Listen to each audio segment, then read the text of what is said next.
Coming up, a special report on the mounting pressure to build on Midlands greenbelt land. A life-saving production line, a look at what happens to blood after donation.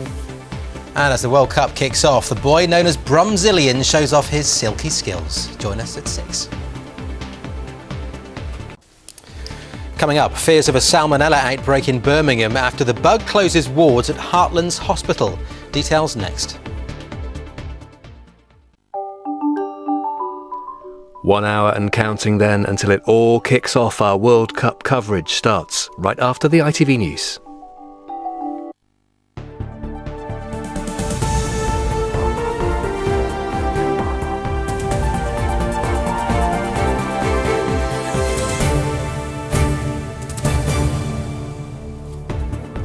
Hello, welcome to ITV News Central. On the programme tonight, fears of a salmonella outbreak in Birmingham after patients contract the bug at Heartlands Hospital. Misery for Midlands holidaymakers, but are new measures to sort out the passport problems too late? I feel devastated. My friends, they're pretty disappointed I'm not going also. It's £1,000 that I've spent and I'm most likely to lose it all. We investigate the mounting pressure to build on Midlands greenbelt land. And Brumzillion, the teen football freestyler getting into the World Cup spirit.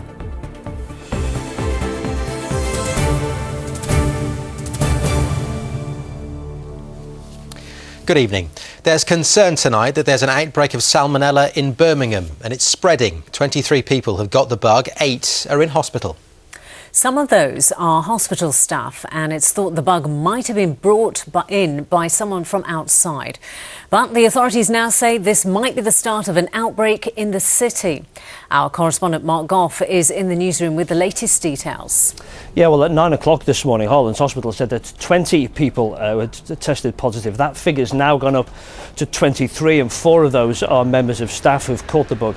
Now, it's not clear yet if the bug started in hospital or if it's been brought in from outside, but I've been told it looks like this could be a bit of both. Now that's a problem, because if it's been brought in from outside, then potentially it means that those people who are bringing it in don't know they've had it and they're spreading it to other people in the community. And that's led to this statement from the hospital, which said external microbiological experts are concerned that this is the start of a potential community outbreak. Now, if salmonella breaks out in a hospital, then it's not really that much of a problem, because you can contain it, you can close wards and do deep cleans. But if it's being passed on in the community, there's not really very little you can do to control it. The hospital's taken action. It's restricted visiting on 8 wards. They've tested food and water, and they haven't been able to find the bug there. They're still testing, and they are doing a deep clean. But really the concern is that if it's not originated in the hospital, then it is coming from outside. Normally you might get 2 to 4 salmonella cases in the whole of the West Midlands in a month, but here we've got 23 in just one part of Birmingham. And the medical director of the hospital said we're concerned by the spread and the number of patients who've tested positive. So what can people do? Well, if you've fallen ill, if you've had vomiting or diarrhoea in the last 48 hours, don't go and visit anyone in hospital. And in fact, if you've been in contact with anyone who's been ill like that in the last 48 hours, don't go visiting anyone in hospital. Hospital visitors are being asked not to bring food in for patients. And now most people get over salmonella relatively quickly without having to go and see their GP. But really, it all comes down to hygiene. That's the warning tonight. Make sure you wash your hands. If you're going into hospital, make sure you wash your hands. And if you're out in the community, keep your personal hygiene really at the highest level. Good advice, Mark. Thank you very much. In other news, a man who has missed his friend's stag do because of delays in passport applications says he is distraught. The Home Secretary says urgent cases will be fast-tracked, but Daniel Nicholas says he's worried he could also miss out on a holiday to Tenerife next week. Victoria Davis reports. Daniel Nicholas may be packing his suitcase, but he has nowhere to go. He should be on a stag do wearing this T-shirt. Instead, he's stuck at home in Bromsgrove because his replacement passport still hasn't arrived. The stag do I was supposed to be going on today. I'd have landed now, I'd have been in Budapest, but unfortunately my passport didn't come back in time, which I sent off on the 18th of May. And I've made numerous amounts of phone calls, emails regarding it. I feel devastated. My friends, they're pretty disappointed I'm not going also, and it's just really annoying, to be honest, really annoying. Daniel tried to upgrade his passport application so it could be fast-tracked, but there's still no news. And now it looks as though another holiday could be missed, as he's due to fly out to Tenerife on Tuesday. I'm more worried now about Tenerife next week. It's £1,000 that I've spent, and I'm most likely to lose it all. It's been revealed that HM Passport Office has a backlog of 30,000 applications because of an increase in demand. These are what's claimed to be boxes of unopened applications at one of 7 centres across the country. Today, the Home Secretary faced tough questions from MPs. Why has it taken so long for this problem to be recognised and for measures to be taken to address this issue? The issue of the increase in demand was recognised. It was recognised earlier this year. HM Passport Office put steps in place to deal with that increased demand. It is clear that further steps need to be taken, and they are being. Those steps include the Passport Office extending its hours and increasing staff. People with an urgent need to travel will now have their passport applications fast-tracked free of charge. But Daniel fears it may be too late for him. Currently, the only way he's going to take part on the stag do is through Facebook. Victoria Davis, ITV News, Bromsgrove. The parents of a toddler who died in Castle Bromwich have been charged with his murder more than a year after his death. 22-month-old Levi Blue Cassin was found dead by paramedics at a house on Nightgale Avenue in February 2013. A post-mortem examination found substantial abdominal injuries. His parents, who are 31 and 26 years old, are due in court tomorrow. A post-mortem examination into the death of comedian Rick Mail from Worcestershire has proven inconclusive. The 56-year-old died suddenly at his London home on Monday.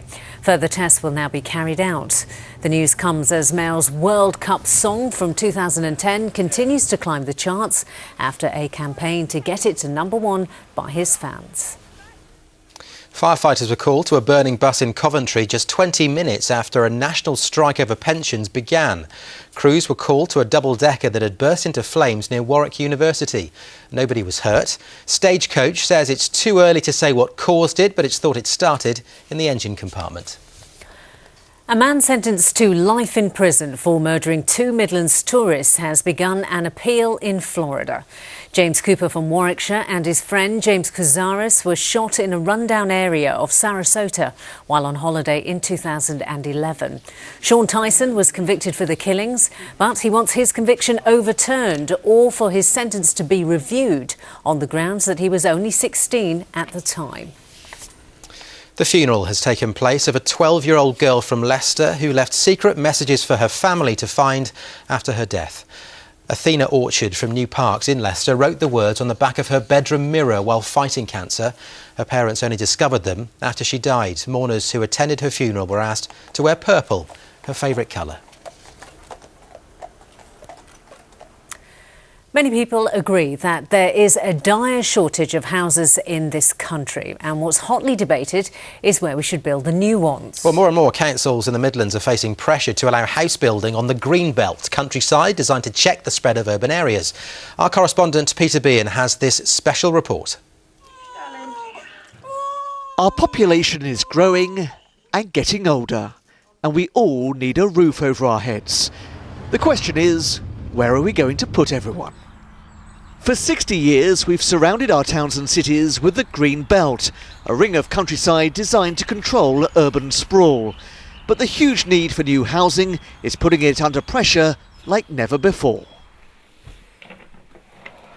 Suzanne Webb's home in Sutton Coldfield looks out onto wildflower meadows.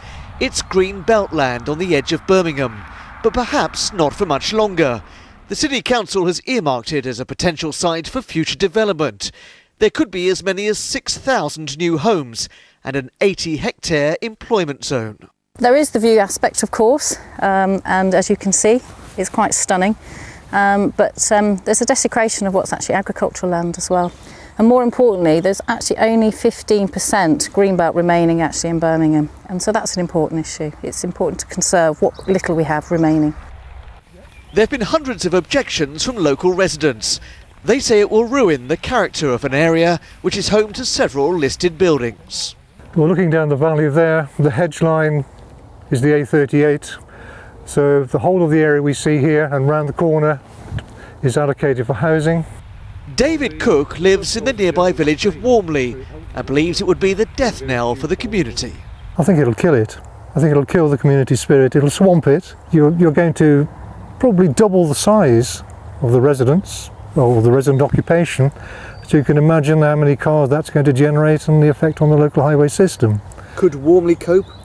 I generally don't think it would. Environmental groups believe the threat to our green and pleasant land has never been greater. Councils, they say, are under pressure to free up the green belt for new housing. And if they turn developers down, risk having to defend costly appeals in court. Yes, we need more housing, more decent housing, but what we need most is affordable housing. And experience shows that the developments on the greenfield sites tend not to be affordable housing. They're way beyond the reach of people on low incomes. Birmingham City Council says it needs to provide 80,000 new homes by 2031 to keep up with the rising population. It's understood the city only has space for around half that number. The government's planning inspector will now decide whether to approve the council's proposals. We've taken our time to ensure we get this right. We're talking about a small release of the greenbelt land to accommodate 6,000 homes. If we don't do this in a measured way, we will become at risk of further greenbelt developments simply by developers putting in planning applications and the city being unable to demonstrate a 5-year supply. 2 years ago, the government set out its views on future house building. The National Planning Policy Framework says council should presume in favour of sustainable development, but it commits to protecting the green belt and encourages development of brownfield sites.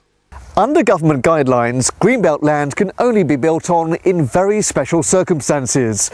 Campaigners claim that that message is being ignored and land like this is under siege. But house builders would argue that the housing shortage facing this country is in itself a very special circumstance. It's important to recognise the fact that we have a housing crisis in this country, and therefore we need to provide a lot more homes for people, and those homes will need sites on which to be built. We're doing all we can to bring brownfield sites back into reuse, but ultimately there just aren't enough of them in the right places, and that inevitably means that we need to bring forward some greenfields. Housing the next generation could mean large swathes of green belt disappearing forever. It's something many in this generation won't give up without a fight. Peter Bean, ITV News, Sutton Coldfield. Now stay with us, you're watching ITV News Central. Still to come on the programme this evening, as the World Cup kicks off, the teen known as Brumzillion shows off his silky skills. And join me for your weather forecast. I'll have a heads up for the weekend and a slight change in the weather over the next 24 hours. The details coming up.